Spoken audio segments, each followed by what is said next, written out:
using that kind of tool.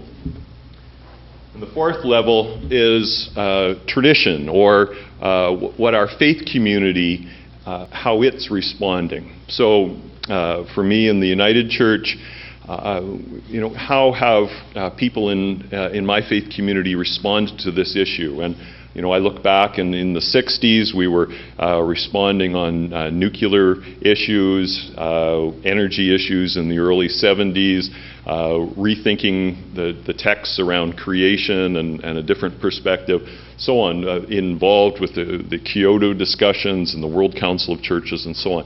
So I'm part of a faith community who's engaging these issues from a variety of perspectives, and we hold each other accountable and can respond. So by coming at it from these four different ways, it allows us to complexify the issue in a helpful way. And complexity is good. It's one of the things I tell my students all the time. We want to complexify it rather than the soundbite kind of reality that most of us live in. And so how do we come at it and support each other in being challenged in that kind of way? When I look at the inconvenient truth and try to figure out, how is it that Al Gore's video and presentation was so popular? Like, lots of us have been talking about this, right, for decades. And what was it that triggered that kind of significant breakthrough and awareness? And it would be fun to talk about that. For me, what caught me was his at the first level, the experience, the way he was able to personalize it, where he draws you into his life, and laughs at his experience about losing the presidency and his relationship to his property and his family and his son's accident and so on. We get drawn in at that kind of experiential level, and so the facts level becomes more relevant because we trust him. We see somebody who is engaged and working on it. And so, because it's somehow we have to be able to engage at that kind of gut level and personal level in responding to it. Because I've been out doing the shtick around, and a few years ago we were working with David Suzuki and developed the Nature Challenge, and his Nature Challenge. And so I told Suzuki that I'll through this organization, we'll get out there and we'll bring thousands of people of faith to the Nature Challenge, because people in faith communities are dedicated and believe in this kind of stuff. So I'd go out and speak to a group like this size, and we'd hand out the Nature Challenge, which just asked basic things like, don't eat red meat one day a week and take the bus occasionally, and very simple kinds of requests to people. And I said, just tick off those things and hand it in, and we'll use this as a way to convince the government that we're all committed. Well, I'd get maybe 2 or 3 responses back from people, and it was stunning to me, because I know a lot of these people, and they're good people, and I think about it for myself. Like, it took me sort of 2 or 3 times before I actually checked off and was able to put my name against those kinds of things, even though I more or less do them and so on and so on. But that process of committing ourselves to it. And what is it? It's is it fear?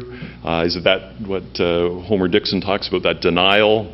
Am I admitting the level of complicity into the problem for myself, and it's overwhelming, and so on. So what is it in our selves and in our faith communities that can give us the courage and the hope to actually take those baby steps and work on it?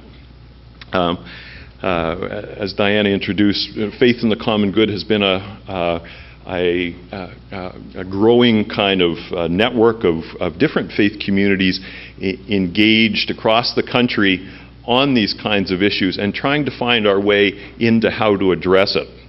And our major project is called Greening Sacred Spaces.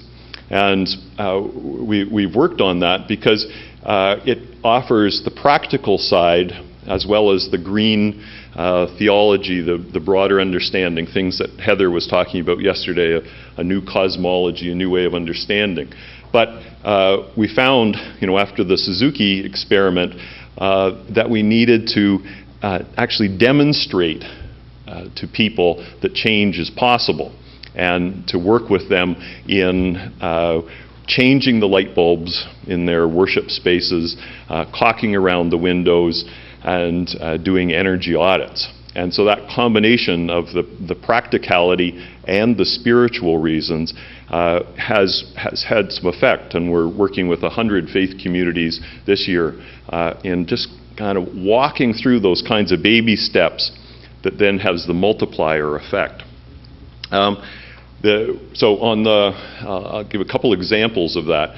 On the theology side, or the spiritual side, it's been fascinating. We've shot this summer a new kind of speaker's guide or documentary on kind of how different faith communities, their theology or their spiritual practice can help inspire others.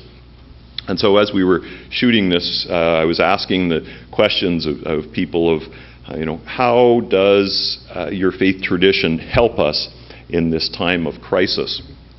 And when we were editing it the other night, it's fascinating that practically you could have the different faith leaders kind of run sequentially, answering each other's sentences, because all of our faith traditions kind of have a cosmology that draws us to this deeper connectedness with our reason for being in the world. And so things like the Zen master and talking about clearing the inner noise so that we can connect with the world in a different way, can be more present to the world. The Vedic scholar who, as he explained the fire ritual, it's like an exercise in thermodynamics from the ancient ritual about how they put the ghee, which is a kind of a rare clarified butter, into the fire, and how the transformation of the ghee in the fire comes up in different molecular structures, and we breathe it in and it clarifies throughout our body, and that it's moving through the world in a cleansing kind of way. And the Aboriginal folks that we talked to, and probably lots are familiar with the medicine wheel and the bringing the four directions and how we need to have that kind of balance. And Judaism, the rabbi, she was talking about the connection between our food and the land and sacred ways of living. And so when you look through the texts, you see that interconnection. And so that when they read the scriptures and the things around being kosher, and that you then have to think about the relationship with the animals and with how the food has gotten there, and making those kind of connections between practice and theory, and bringing those things together. So I think that's at the scripture and the tradition level. These folks have connected for us how we are part of a movement of human experience and wisdom that is profound and deep and yearning to find the divine connectedness, the sacredness of life, and how important that is. So that's that side of the. But on the practical side, it's been exciting to see people engaged. And the Devi Mandir temple in Pickering that we've been working with, to watch them move from changing their light bulbs to